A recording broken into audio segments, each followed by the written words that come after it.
Let's freaking go. As Nussmeier unloads, far sideline, over the shoulder, grab made. But look, Garrett Nussmeier starts off looking to the right and then works all the way back to the left to the dig over the middle. First thing I really like about this is the protection, okay? It's actually fine. Obviously, there's some bull rush going right into Garrett Nussmeier's lap, but this is a long developing play, and Garrett Nussmeier leaning away leads Kyren to perfection over the middle. A really good catch from Kyren. All right, you guys know I love me some play action, okay? It's not much of a play action fake, and Garrett Nussmeier is back to throw. So on first down, you ran a ball for about 4 yards, and then right here, you hit Aaron Anderson over the middle. I mean, look at where this ball is located. Bam! Right on target, right on the number, and Garrett Nussmeier starts off really hot. All right, so here you get some good run blocking. This is actually not drawn up perfectly here because Xavier Thomas actually does go out to the flat.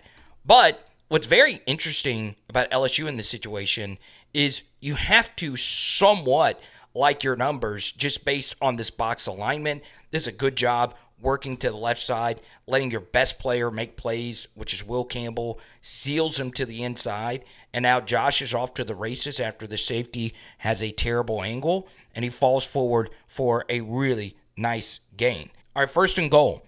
Xavier Thomas, pre-snap motion. They had been motioning him a bunch on this drive. You bring in Big Trades Green as well, bring in Kamarion Pimpton. So LSU right here is in 13 personnel, and guess what? You run this into the boundary. You normally don't think of this play being run into the boundary. 20 actually had a really good jump on it, but that is ridiculous right there from Xavier Thomas. Okay, not a lot of people are breaking this tackle. And as you'll see right here, 20 is able to get a really downhill run at this because Garrett has no threat of pulling it, right? So Xavier actually made this very tough. I mean, and this is their best defensive player. He gets him off of them, and then 6 falls down after a good block from Josh Williams, and Xavier finds his way into the end zone. All right, so Eric Bieniemy saw something on tape that I brought up in the live stream, but I wouldn't say aloud, okay? Because it's now just blatantly clear, and someone needs to let LSU know about this. But I've never brought this up until now. LSU struggles with pre-snap motion. They just do. Okay, so the running back was all the way out here, and now he's here. So we get a perfect blitz, unblocked A-gap pressure. Somebody has to account for the running back in coverage here. Okay, whether Harold Perkins has to run with the running back here, because if he runs with the running back, we are getting a sack, an easy sack. Okay, now I don't know if Harold Perkins is supposed to run with the running back here.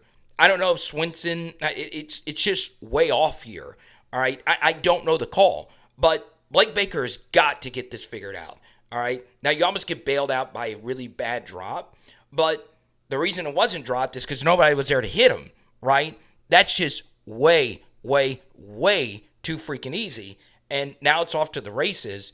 And one thing Deshaun Spears did a good job of is making touchdown-saving tackles. He misses that one, but at least he makes him cut inside to where there's some help. All right, so move ahead here to this 4th and 2, and Bieniemy's like, okay, if you're not going to guard the running backs out of the flats and just blitz every time, and honestly, this has just got to stop, okay? These zone blitzes where we are zoning away from the strength call, right? So the strength side of this formation is here to the left, right? So we're blitzing both our backers, can't pick up the running back in the flats, okay? This is a design flaw, right? Do we really want Savion Jones out of a trips bunch to be able to run with this running back into the flats, right? We're putting him in a near impossible situation to succeed, okay? Even though the blitzes are causing, the buzzword that Blake Baker likes to use is havoc, it's still just easy pickings right here for the offense, okay? All right. And this is the same thing for the South Carolina game, right? The pre-snap motions. We cannot guard against it. And you'll see that UCLA actually has a 13 personnel out of here. They put a tight end here, tight end here, tight end here. Okay? So it looks like we're in a variation of man. And the way we know this is because Greg Penn is running with the running back. All right? For some reason, Okay, this is not a hard coverage. I do not put this on Blake Baker really at all. All right, we're in man coverage, so someone's got to have the running back. Someone's got to have this tight end. Someone's going to have this tight end. It looks like just a basic cover one, and for some reason, all right, we have Harold Perkins running with this tight end here. What happens is both of these defenders here, Major Burns and Greg Penn, thinks this is going to be a running back little flare, right? Because they had been killing us with the running backs in the flats. But what they decide to do is stutter and go this tight end into this space, right? Because they're thinking that he's blocking for the running back, but in actuality, he's leaking, all right? Now, if there was only someone that could have predicted that this play would be run versus LSU, because it is the most popular play in all of college football. Bang, this film study is floating in the top right corner of your screen. Every team runs this. Every single team runs a variation of this, and we cannot stop it. To be fair, a lot of teams can't stop this. It's just really good play calling from a Super Bowl winning head coach. All right, so we pick it up here 1st and 10, and I think Caden Durham actually makes a mistake. Now, I do like the fact that he was able to break a tackle, okay? I'm guessing this play is designed to go through here, okay? So if he goes through here, this might be Blouse's, right, just based on where the safety is located. But he does feel out a space here, and as Garrett Dellinger tries to get to the second level, he's not patient with the block getting there, right? So if he actually goes through here, this is a big gainer. I do like the fact that he's able to break a tackle here and fall forward for an extra yard, okay? Good stuff. Now, the thing I don't like is running on consecutive downs, right? I think here Garrett should have thrown this, right? Just based on the numbers here, I understand that 49 isn't screaming down the field and he's in this passing lane, but I do think Garrett should have thrown this, right? Either way, I hate runs on consecutive downs. All right, so Garrett Nussmeier all last week committed some really, really bad mistakes, but he also had a ridiculous amount of crazy third down conversions. He actually made this really hard on himself, all right?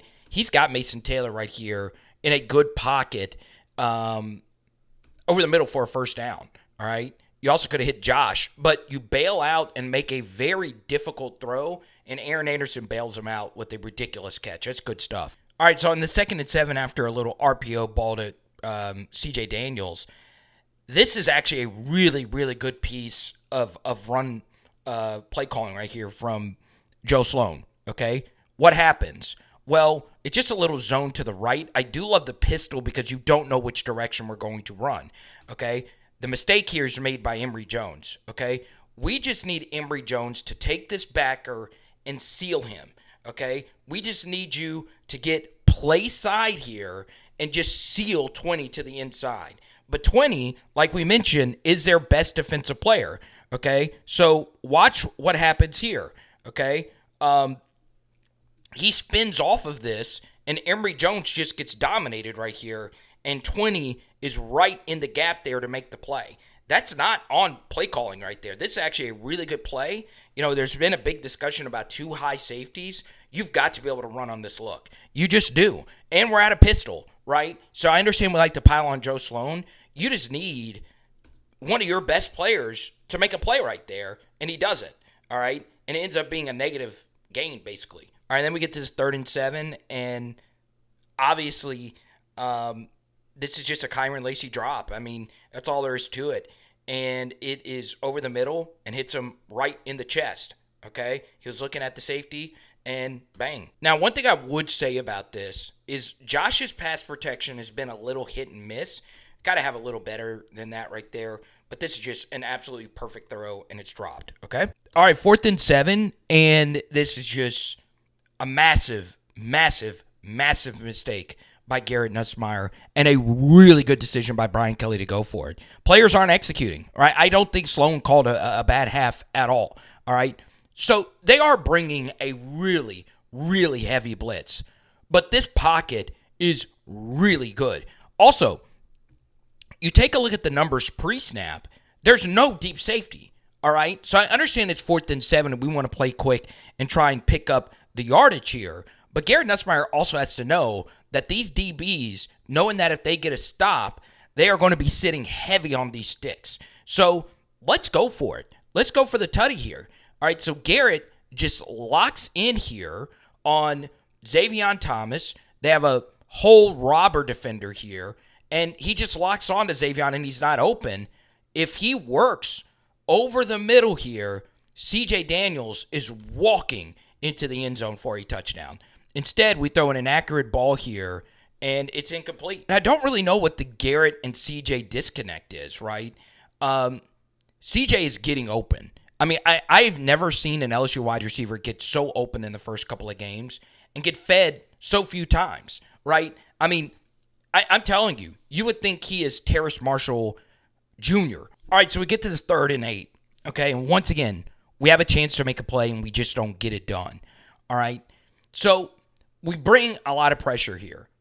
Now, if I'm Harold Perkins, obviously you want to try and generate pressure, but you're done. You're done here. So disengage here and find where the football is. There's no point in generating more pressure up the middle, okay? You're not going anywhere versus a center, okay? So disengage and find where the football is. This is more so a great play by Ethan Garbers stepping up into the pocket, but we need Perk getting off of that, spying the QB, and making a play, even though it wasn't necessarily a spy call. And I told you guys in the pregame, UCLA's wide receivers have looked good. All right, so we get to this 3rd and 7. We had some major issues lining up. Man, this was a huge play for Deshaun Womack's confidence, right? He's not really done a whole lot this year. You know, he's a top 50 4-star recruit going into year 2 of his career. So Whit Weeks makes this play, all right? But Womack saves it. He does it, and last year he really, really, really struggled with this. On an edge rush, he would just run upfield way past the quarterback. This time he keeps bull rushing the tackle and redirects back this way. Really good football IQ right there from Womack to get an easy sack, right? That wasn't really created by him. Now, Whit Weeks ends up making the play, and Savion Jones gets a cleanup sack here. But Womack saved it. That's some good stuff. All right, so 1st and 10. Obviously, we get to Jared Addison's favorite play. Okay, this is Hoss Juke, and I do think Garrett Nussmeier makes a mistake here. Aaron Anderson's hot, right? We want him versus a linebacker every single time versus too high, okay? So I don't mind taking the out here on Hoss Juke. I really, really, really don't, especially if the corner bails. So the way this works is you start off looking left. If the corner bails really hard, we want to just take this.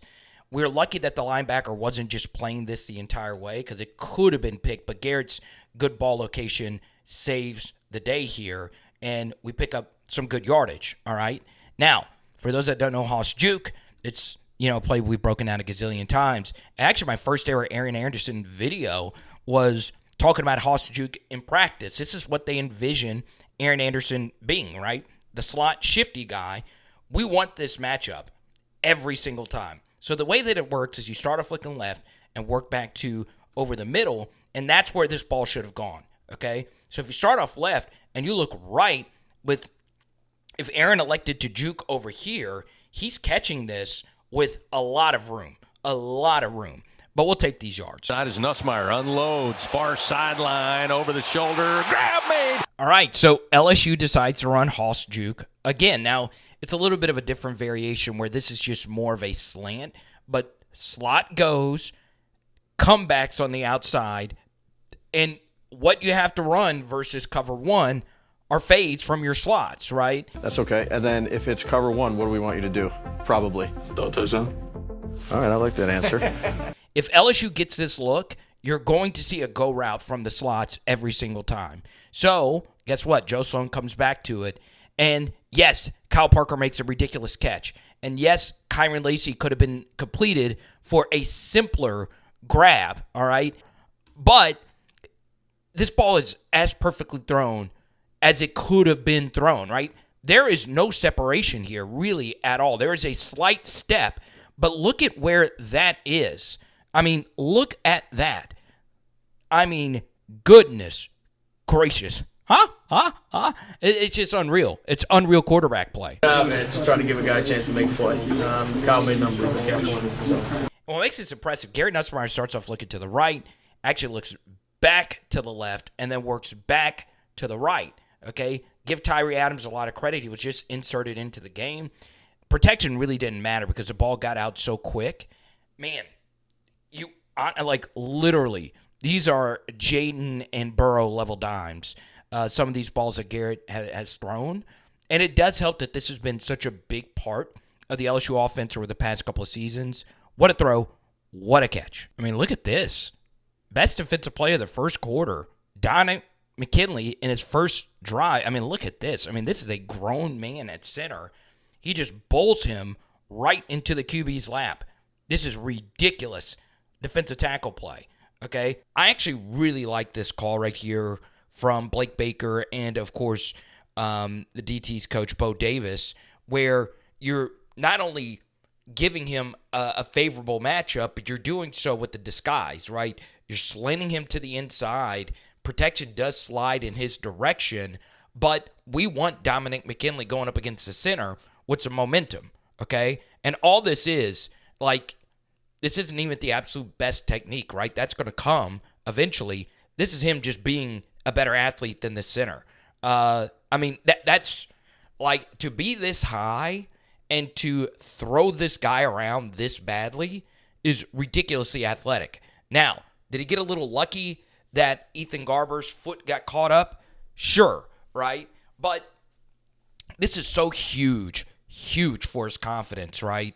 Obviously, if you're a little bit lower, you could potentially find this football, right? So when you get to this spot and you see him pick or take the ball down, you can throw him this way. I mean, he's on skates. Throw him this way, and then you're sacking him with your actual body. But because you're so strong, and Garbers gets, if he doesn't get tripped here, he's running for a pretty nice gain.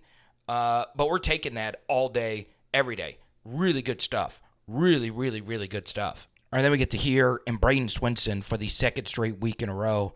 I mean, he's playing himself into the NFL draft. I mean, this is a 3-man rush, all right? And it doesn't matter.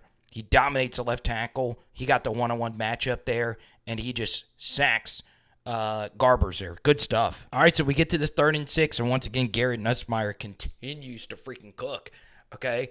They're running little outs at the sticks, okay? And nothing is open. Everybody's covered. So he looks as if he might throw it to Josh Williams. DB leaves. Mason Taylor open. And watch Mason after the catch here. Okay? He gets hit twice and still finds a way to fall forward. Takes on that hit. He's still on his feet. He's still on his feet. That's good stuff. At 3rd and 9, on the next set of drives, I think Garrett forced a deep ball to Aaron, and we couldn't run block and only gained a yard. I don't mind. I honestly am not the biggest fan of this play call, right? I normally like on these 3rd and 9s to either run the ball or have some type of drag or some shorter route so you can for sure know you can catch it and get into field goal range, right? Or get in a better position to go for it on 4th, okay? So, obviously, Mason is open, but I feel like this route is a little too deep. I don't want every single route on 3rd and 9, especially here, to go past the stick. So, not the biggest fan of the play call, but give UCLA credit. Their DB makes a good play on it, and it's a punt. All right, so we get to here, and I understand this is a missed tackle for Major Burns, okay? And it's easy to pile on him here.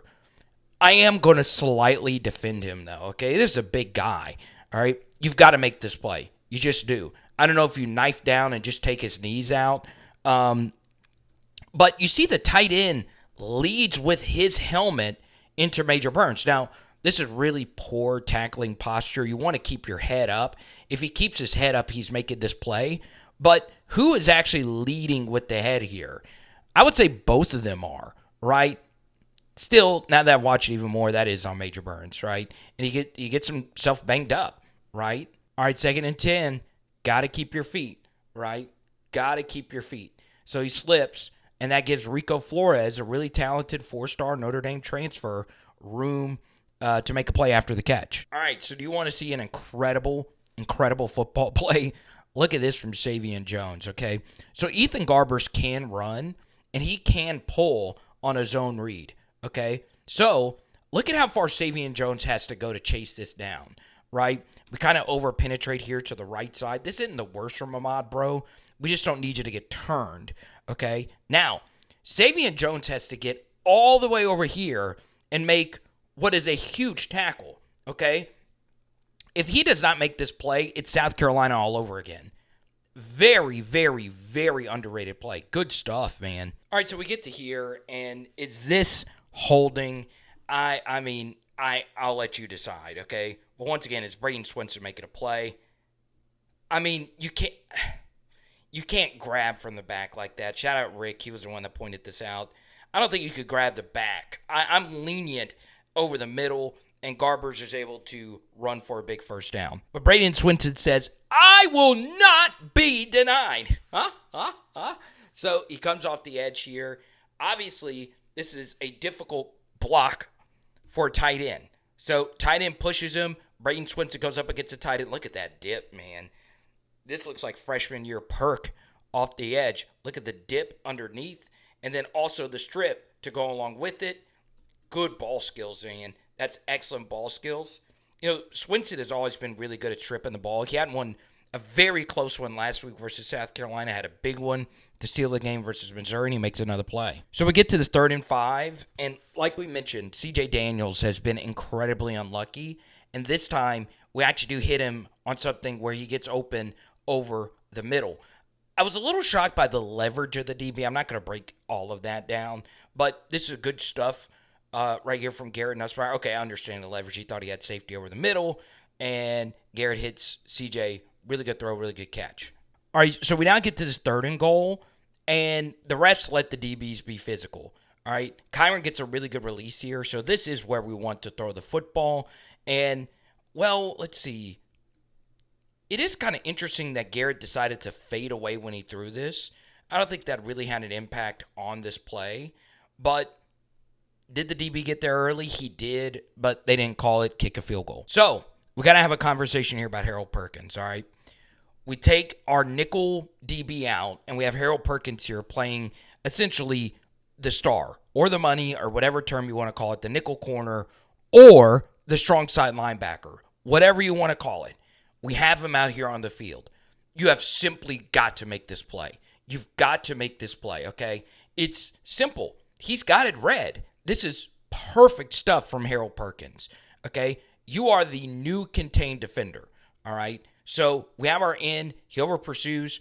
The end is also responsible for this in theory, but we have Harold Perkins right where we need him to be, okay? Now, is this an extremely, extremely difficult play? Yes, it is. With all this open space, it is tough. But you're a special 5-star NFL draft prospect. You've got to make this play. You just do. You just do. All right? And you whiff him. Like, it's difficult. It's very, very, very, very, very, very difficult. And most players are not making this tackle. Most aren't. Okay? But a special player does. And you need to start seeing more of those kinds of plays from Harold Perkins if you want him to play the off-ball linebacker spot. All right, this is not good. You know, going into the game, I took UCLA to cover because I didn't think Ethan Garbers was bad. And I didn't think their skill guys were bad. It's not what showed on the Indiana tape. So we get another big play. And look, this is a very, very, very good play. All right, I'm not taking anything away from them. All right, but it's still one of these kinds of plays. It's a little bit different than Bradyn Swinson's forced fumble. They're still moving the ball, right? So, look, I know it was a bang-bang review, but you see they're still driving the football, and the fumble was very close, whether his knee was down. It is good, though, that we're finding the football, stripping it. And once again, man, this is why you always hustle to the football. If I see a defensive end for LSU ever loaf at a position where we're very deep, okay, this is why you run. You know, my favorite thing about Savion Jones when watching him in high school is that he never not hustles. Like, you rarely see him not going full freaking speed. All right, so we get bailed out again. It's the same thing. It's the same thing. I did not want to publicly say this on Wednesday, and I had a lot of you message me, hey, what does this tell? What does this tell? We cannot, for some reason, figure out pre-snap motion. It really screws with us. It really, really, really does. And it has, honestly, this play has nothing to do with the motion other than we have two guys guarding the same person, okay? So what I think happened here is this corner thought this nickel would stay with Flores, okay? But he doesn't, all right? So now we have two guys guarding one person, all right? That's the design of this play. This is a play we ran versus South Carolina to score a third down touchdown with Mason Taylor, okay? The second thing here is we're trying to pass off this tight end, and Harold Perkins does not guard him, okay? So two guys are wide open for tutties, wide open. We cannot, for some reason, do anything with pre-snap motion. We just cannot do anything with it, and it's inexcusable. But lucky enough for Savion Jones, he's a beast. Swim move to the inside, and he draws a holding call, okay? Is it the worst hold I've ever seen? No, but if you bear him like that, I also give Savion a lot of credit. This is what a veteran does. Flail your arms. Flail your arms. Draw some kind of attention to it, and they do call it. So we get bailed out thanks to Savion Jones' holding call and more coverage bust, okay? Give Deshaun Foster and Eric Bieniemy a lot of credit. They didn't panic. They were still able to get a really good play call here on this 3rd and goal. Now, this is inexcusable, if we're being honest. We cannot give up a touchdown here, right? If we tackle them in bounds here, guess what? They're kicking a field goal, right? So I'm not necessarily on fire about getting overly aggressive with no, hands in the dirt rushers, right? This prowler, some defensive coordinators call this an amoeba package where you don't have a hand in the dirt here. At the same time, this is just a spectacular play by Ethan Garbers. Now, as you guys know, we go so deep here on these film studies. I actually did a 15-minute breakdown on this play. It is a very uncomfortable conversation that we need to have. And guess what? It is up on the PHL Patreon page. Go to patreon.com/LSU football. It is something that you definitely want to watch. It's only a little bit a month, and you get access to my Discord and so much more. The link is down below. Let's go. Now, this is what I don't like. He's having a career day. I'm not shocked by it. Once again, if you listen to our PHL leading up into this game, the tape really wasn't as bad as what this showed. All right. And his career wasn't as bad as what that showed. Okay. So, give them credit. They have dudes as well. They make plays as well. And then we get to a big run here on 1st down. This is actually a really good job right here. They get a cut block on Ahmad Bro, and that's all they really needed to spring this play loose. Okay, see, he's on the ground right here, and now it's off to the races. We need Savion Jones to make another big play, and, well, guess what? He does. Him and Deshaun Spears combine to make a really nice tackle. He's not going to be a good head coach at UCLA, right? He's overwhelmed. Why are you punting? Your offense is hot, right? They're cooking. They put up 17 points, right? That's more points than what you put up in both of the last 2 games. Let them go out there and win the game for you. You're also not stopping them defensively. At least try and draw them off sides first and then punt, right? 5 yards of equity really isn't all that important when you can continue the drive. Now, it ends up being a really, really, really good punt. Could Xavier... no, you want to let that one go. Let's see. If it's inside the 5, yeah, you definitely want to let that go. And it's just a really, really, really good punt, right? But Garrett Nussmeier has just been too good to give him the football. UCLA bailed us out with the punt there. They really, really, really did. And it's just bad, bad, bad coaching. And now you're back to the Garrett Nussmeier show. And Mason Taylor was just our guy. The shadows, once again, we underrate the effect that it can have on a game. And it doesn't bother Garrett Nussmeier at all. Really good design by Joe Sloan. We had a running back wide open here, okay? And these kinds of routes have done really well for LSU. these kind of misdirection routes, right? Where you're running overs here, out and up here, and then you have just shallow drags, right? It's just good design.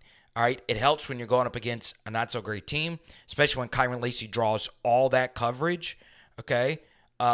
It's just good stuff, and we want this all day, every day, as Mason Taylor continued a historic day for him, right? First LSU tight end over 1,000 yards. All right, Joe Sloan eventually hit the split zone a little bit later in the game, so man, I just love that action, right? Motioning him in as an extra blocker here. We get a little lucky, though. I mean, Chester is deep here, right? I mean, that's not good. That's just not good. Josh Williams had a good day, y'all. He had a good day. That's called pressing, getting tight, getting between these tacklers, breaking tackles. Good stuff. All right, Joe Sloan says, hey, Carter, you don't know what you're talking about. We're just going to cram everyone in and pound this thing in on 1st and goal. And they do. Okay, they get in 14 personnel. And, man, this time it works. Give Bo Bordelon a lot of credit here. His block, along with former walk-on Giovanni Peterson, is what got this thing in. Not my favorite thing, but it finally does work. All righty, so guess what? Blake Baker calls another good pressure. And we're getting our best player on defense this year has been Bradyn Swinson. Whit Weeks does a great job eating this block, and we have a QB spy here. So essentially what we did was the opposite with what we did with Harold Perkins, except we did it with Bradyn Swinson coming around, and Swinson gets home, and he does a good job not getting a late hit. All right, good job not crushing him in the spot. It's a really good back shoulder throw from Ethan Garbers, okay? Now, this is Garrett Nussmeier's high school teammate, J. Michael Sturdivant, who's had a really good career up to this point, and it's just a good play. All right, so we get a good bounce read right here from the running back, and I felt like we should have had this covered, okay? Kind of a weird little stunt here where we're shooting towards the right side, and they're blocking towards their right, okay? So, basically, God, this is really good stuff right here from Ahmad Bro. Excellent. And it's one of his best reps of the season right here. I am a little bit shocked that he did not decide to go through here, okay? And Stamps would have been there. Now, once again, we would like this to be a little bit cleaner, okay? If you know Womack has contained, get around here a little cleaner, right? Let's not run into our own guys. But still, running back decides to bounce, and we should have it covered, okay? So what we need to do here, Greg Penn has done a better job this year of not getting caught up in the mush. We need some foot speed here, all right? Now, we don't really get it. Running back is going flat, though. Here's a chance for Harold Perkins to make another play. It's difficult because he does have some coverage responsibilities, all right? He's got to get off of this and come make this play, all right? But we're just a little late.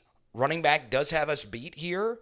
And, Perk is tired, apparently, here. Let's see if he can make this tackle. He does eventually make the tackle. But I felt like we could have covered that better. All right, so you see it again here, okay, from the end zone angle, all right? This is a good job, just creating a lot of mush here up the middle. This looks like it's a wide open lane. We do have Stamps right here, though, okay? Once again, if Stamps is a little cleaner through here, he's probably making this play. We won't ever know, though, if he actually does make this tackle. Now, Greg Penn, I'm okay with getting this flat, but right here, Perk has to see that this ball is in the running back's hand a little bit sooner, in my opinion. And once again, it's really, really, really tough. So once you see this, he's here. Get off of this quicker, okay? So, I don't know. I just feel true freshman Perk is flying in here and making this play, okay? It's one thing if this is Jahmyr Gibbs running the football here, okay? Now, I do give Perk a lot of credit for sticking with it and eventually running him down and making the tackle, but our contain issues are just continue to happen. All right, so the LSU defense did not get a legitimate stop at all, right? I thought that was a bad fourth down punt on the drive before. Now you're down 24-17.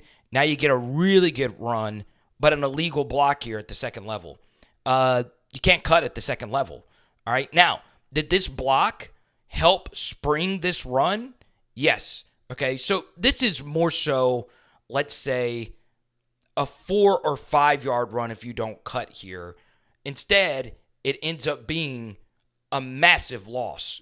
It made it 2nd and 2. So we never really. So then we get to the 2nd and 12 play, and it's Bradyn Swinson again. It's Savion Jones again. Okay? Sean Washington, some good pressure, but it's a screen, so they let him go on purpose. I mean, these two are saving us. I mean, Savion Jones was the guy in the USC game. He just was our best player defensively. And Bradyn Swinson, again, it's just a ridiculous amount of plays. All right, so Garrett Nussmeier's backed up. UCLA had another punt. And I love this decision by Joe Sloan. Okay, and Garrett Nussmeier, hit your running backs, right? If they're going to start playing back to guard against, and look at this arm angle right here from Garrett Nussmeier to make sure he gets it to Caleb Jackson. He kind of just sidearm flung it. Get Caleb going. Good throw. Good catch. Now, Caleb, let's see if he can make a guy miss. He does, okay? Good stuff right there from Caleb, and he also holds on to the football. It's really, really, really good stuff to get him going. And he makes another guy miss. That's what we want to see. Good stuff, okay? Love this from Joe Sloan. Quit running on first down. Play action fake. And this was actually Caleb's best play in the UCLA game. Just a simple check down. Caleb has been a good receiver out of the backfield for us this year, and he makes another guy miss. It's just too much space to tackle someone that big, and that's what we want to see, all right? If your only option is to run a guy over, run him over, and he did right there. Good stuff. Yeah, definitely kind of a weird rep right here from Emory and Will, okay? This is a really good run from Caleb. So Emory in this spot knows he just doesn't want this guy to cross his face, okay? So that's fine if he beats you going this way. So that's not the worst from him. It's just a very clean beat, okay? We don't want it to be that clean. And then the second thing here from Will is we're trying to run through here, okay? So we don't want this DB to two-gap us, right? We want to have this DB run all the way upfield, all right? And Will waits for it. He's a little deep, and that allows his DB to basically play both gaps, right? Out here and out here when we want him to be out here, okay? So obviously they're able to chase this down, and it's still a good run right here from Caleb to pick up some positive yards. All right, so we get to this it's first down. Caleb had a nice run to pick it up. And, yeah, it's just a simple miss right here from Garrett Nussmeier. If this guy's bailing, if anytime the backers deoccupy this space, I understand he's spooked because Xavier Thomas got jammed to the ground, kind of blindsided by that backer. We just want to hit this, okay? And he's looking right at it. And then Nuss just bails this way. We just want to hit Shelton right there, and that would have been huge for Shelton's confidence. Garrett just kind of throws this ball away. So keep that in mind as we move forward here on this drive. All right, we go to this third down, and this is just really smart understanding of time and situation, okay? First off, good job by Mason Taylor. This was definitely one of his better games at LSU, and he's had a lot of good ones. Nuss understands, hey, just don't take a sack here. If we're able to gain these yards, we might pick up the first down. We might get in field goal range to make it a two-possession game, or we could just go for it on fourth, okay? So he could have been a little quicker with it, but still, he got it there, and we'll take it for a first down. Good stuff right there by Mason. All right, so now we're in 12 personnel, okay? And one of my favorite things to do, so they're thinking we're going to run the football. We have a heavier set out here.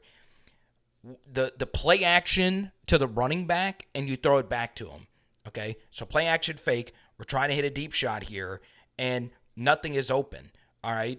But it's so hard to account for the running back out of the backfield after the play action fake, especially if he crosses face into this space, okay? So this is just a good stuff right here by Garrett Nussmeier, and Durham is making this guy miss 12 times out of 10. And not only did he make a miss, it was a clean miss, and it's just off to the races here. Just really, really good quarterbacking from a very, very good quarterback. And, of course, Caden Durham showing why he is one of the best freshman backs we've seen at LSU. So I understand there's going to be quite a few people that want to know, well, why didn't we get Caden Durham more touches in this game? Well, Josh Williams played fine. Caleb Jackson did some really good things. And it's just how the game script went. Garrett Nussmeier was on fire. And we're going to eventually get Caden those touches. Like every single time, everyone sinks back into coverage. We want Caden Durham to get the football versus a linebacker, okay? So, look, offensive game scripts can be very challenging. But, man, I thought Joe Sloan was really good.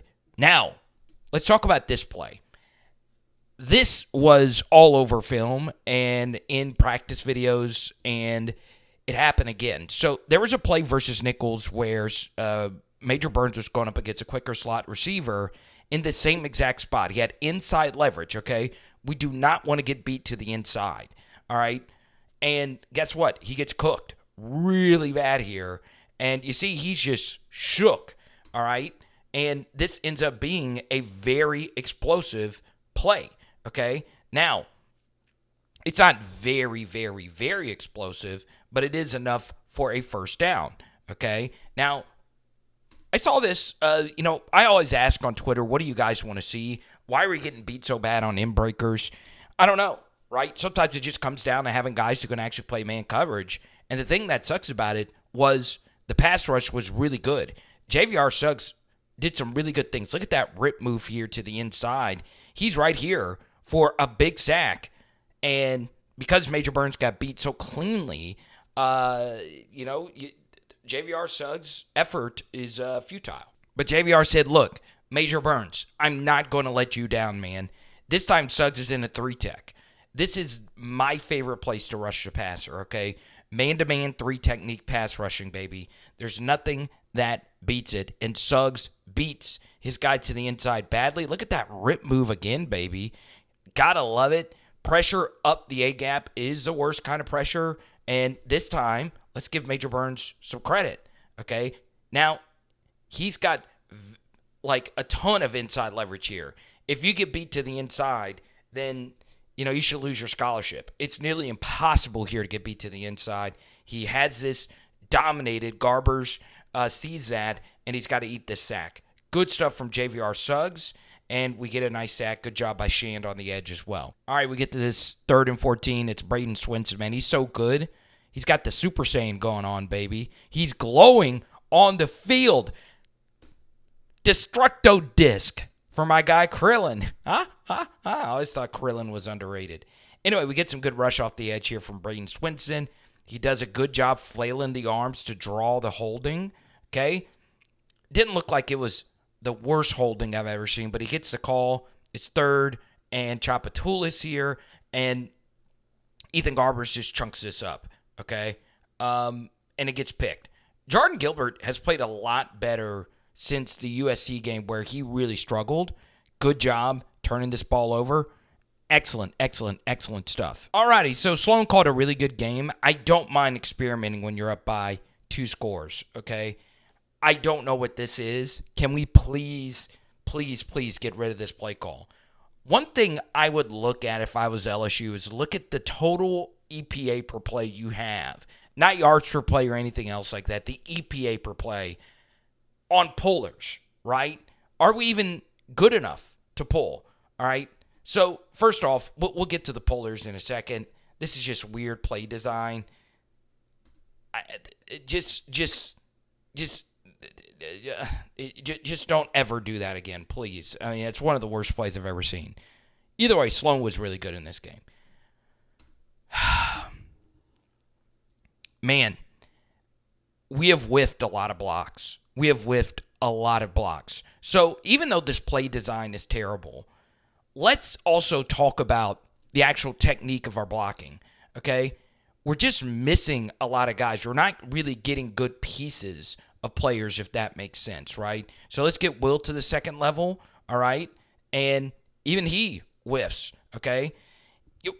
I don't know exactly why that is. It might not be that big of an issue. It could just be me. I do give Xavion a lot of credit.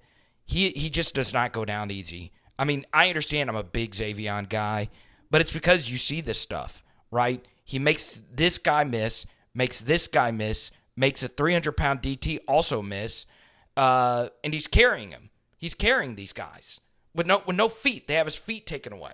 All right, so we get to this 3rd and 5. The only thing we don't want to do here is turn the football over, okay? Taking a sack is not that bad.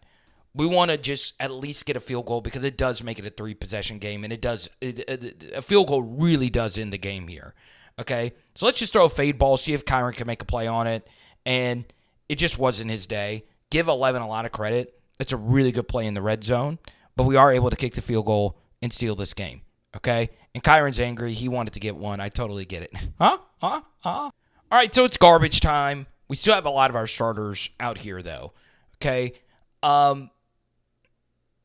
Man, I don't know. This is kind of a weird rep for me. It's tough catching a guy that's cutting back against the grain. It really is hard. But we are, in particular, really bad at just tackling. Okay? We over-pursue it again, and let's see if Major Burns can make a play. He's not even touching him. Ashton Stamps, no, either. Once again, it's really hard to make that play, but it's prevalent, right? You see it a lot, and it's to the point now where we basically almost never make that play. All right, we get to this 3rd and 8, and look at how exotic they're getting. DT as a little bit of a rover here, and let's see how we protect it. You know, one thing about the LSU offensive line is the pass protection overall has been good, right? Will had another really good game overall. I think offensively up front, they were fine. I really do think so. They were fine overall, and Garrett makes a really nice throw over the middle here to C.J. Daniels, who once again is open. Mason was also open over the middle as well.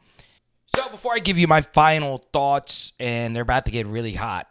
I like the temperature in Tiger Stadium. I want to shout out all our PHL supporters, Zion Imaging, NOPOD, NoOffSeason.com, and so on, and so on, and so on. And there is a big discussion going on about the heat, Tiger Stadium. Is Tiger Stadium still Tiger Stadium? We'll talk about that on our next live stream. But the bottom line is I care more about what actually happens on the field. And LSU put together its best half of football in the second half of this game. Now, let's start with the defensive side of the football, and then we'll get to Garrett Nussmeier here in just a second. I did not think this was Blake's best game as far as calls are concerned, but at the same time, I don't think it was terrible. And anytime you pitch a shutout, it is a good thing. I don't want that to get misconstrued in any way, but it was a little overvalued, this shutout, right? It was a lot of self-inflicted penalties, some bad punt decisions mixed in there as well. So, look, we are still a very flawed defense, and a lot of the nightmare scenarios about this defense are starting to come true that we all said before the season that we're lacking some key personnel. I think one thing, though, that's really troubling is, and I've always said this about football or just any sport in general, the worst thing isn't bad players being bad. It's players we think that are good play bad, right? I didn't say that smoothly as I normally do, but the bottom line is a lot of guys that we thought were going to step up just aren't doing it,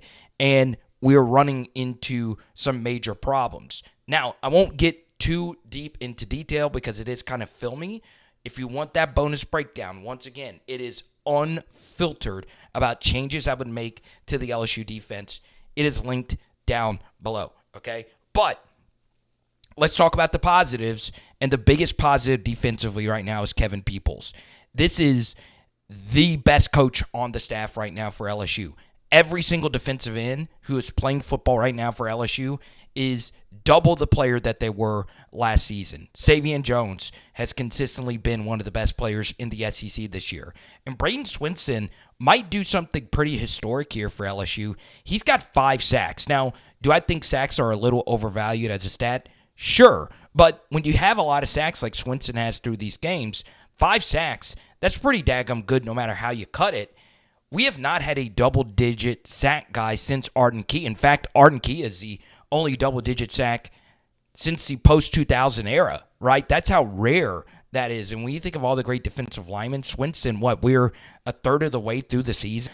Kevin Peoples, you deserve all the flowers, man, and nobody is talking about how good of a job he has done. Now, as far as the development of all the other positions defensively, they do need to get better, especially when you look at the schedule. Yeah, we're lucky that we don't have to play Tennessee or Texas's offense or Georgia's offense, but Arkansas's offense has looked really good. Obviously, Alabama, Florida had their best day this past weekend, and so on and so on. So, defensively, not the worst game, but it wasn't really a good game, in my opinion, even though the yard per play numbers were fine at around 5-ish for UCLA. Now, let's go to the offensive side of the football here, and let's start with the offensive line. Good day overall, right? I will tell you this. It is hard. The hardest position on offense to play in the heat is offensive line, right? I thought Will and the gang were really good today. Were they spectacular? No. Was some of the run blocking kind of, yeah, I mean, sure. But overall, fine day. Fine day for this offensive line, right? They're the biggest bodies. They have to get in those stances in the heat. I know that sounds like an excuse, but this to me was a better day than what they had versus South Carolina. So I give the big guys a lot of credit, especially with Emory Jones getting banged up in this game. So LSU's offensive line, I don't think it was necessarily a huge step forward, but I don't think it was a bad game at all. This was LSU overall, all three of the running backs, the big three, their best day. Josh Williams had a really good day. Those Caleb Jackson runs in the second half, albeit versus a tired defense, and those receptions were pretty good behind some inconsistent run blocking. So the running backs were good. I understand, we'd like to see Caden Durham get more touches, especially after what he did last week, but we eventually did get him touches in that game. Now, a lot of us, and this has been the big question, and before I get into this, special teams, solid day right there after a rough game last week versus South Carolina, even though there was some controversy over that fake punt. Let's talk about the LSU offense when it comes to the skill guys, because a lot of you are wondering, hey, where the heck was Chris Hilton in this game? And I understand it was kind of a game time-ish decision. There was so much hype. We're finally going to get to see Chris. We saw the Wisconsin game and preseason, fall camps, all that stuff. And I think part of it is, they want to be conservative with Chris, knowing that he has a very extensive injury history. But another part of it is the wide receiver room for LSU is playing. Aaron Anderson has been the model of consistency, and he has exceeded my expectations for him this year. And I love seeing that. I really, really do. And then, of course, Kyren is being Kyren. It wasn't his best day, obviously, with the drop, but he's still playing really well. And it was good to see Kyle Parker get some love as well. You love to see him make that catch on an absolutely perfectly thrown ball. That ball was so good. It was more so that the pass caught the receiver instead. The receiver catching the pass. That's how good of a throw it was. But give Kyle a lot of credit for making a bang-bang play there. This wide receiver room is playing really well. And then, of course, Mason freaking Taylor. What more can you say about him? I mean, what a freaking game. And he did well-coached game by Brian Kelly, helped by some really bad decisions by Deshaun Foster, punting the football in the second half. BK was good in this game. BK overall I thought was pretty solid. But, man, Garrett Nussmeier continues to play at an extremely high level. Now, are there some things he's not seeing as well as I would like? Sure, yeah, there's a few things that you would like to see better.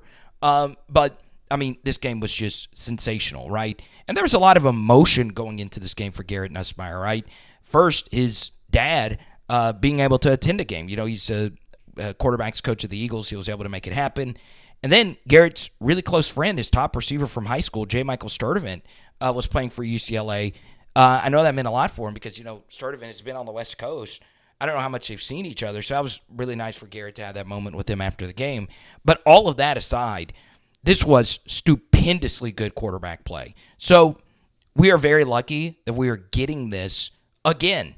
I mean, it is getting ridiculous at this point for LSU. So good stuff from Garrett, and right now, he is well on his way of being potentially the best first-year starter we've ever seen at LSU. Now, there are quite a few up there. Obviously, it's going to be hard to beat Matt Flynn's first year as a starter, but still, this has just been unfreaking believable stuff for Garrett, and you absolutely, positively love to see it. Now, comment below your thoughts on today's film study, and I am floating this out in the air, okay?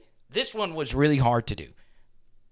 I think one of y'all are going to drop a very, nice, juicy donation. I really do believe it. It's going to happen. A Venmo, a Cash App, a Super Thanks, because I have got something extra spicy here for you at the end of today's video, and it has to do with the rest of LSU's schedule. I do think some things have started to break LSU's way, right? Arkansas looks a little bit better than what we thought in the preseason. A&M, and Oklahoma, right before the year began, we could have now. So there are some teams on LSU's schedule that is starting to look a lot worse than what we thought. We know Oklahoma's defense is going to be very good. Vanderbilt has been a little spicy. Maybe Florida's starting to catch its stride. But look, LSU, as we all know, is a very flawed team. Man, it's still all there. Like, it is still all there. And that, to me, is pretty remarkable, right? As shaky and as weird, LSU is a 23-point favorite, and this game being a tied game at halftime. Everything, South Carolina result be damned, is still all freaking there for LSU. So, man, I don't think that this team is going to make it to the playoff. I just don't. I see 2, potentially 3 more losses here. Weekend in. Probably. But you never know in college football. It is Power Hour LSU. Boom. And tonight we are doing... What are we doing? Oh, we're doing burgers with some blue cheese crumbles. Let's freaking go.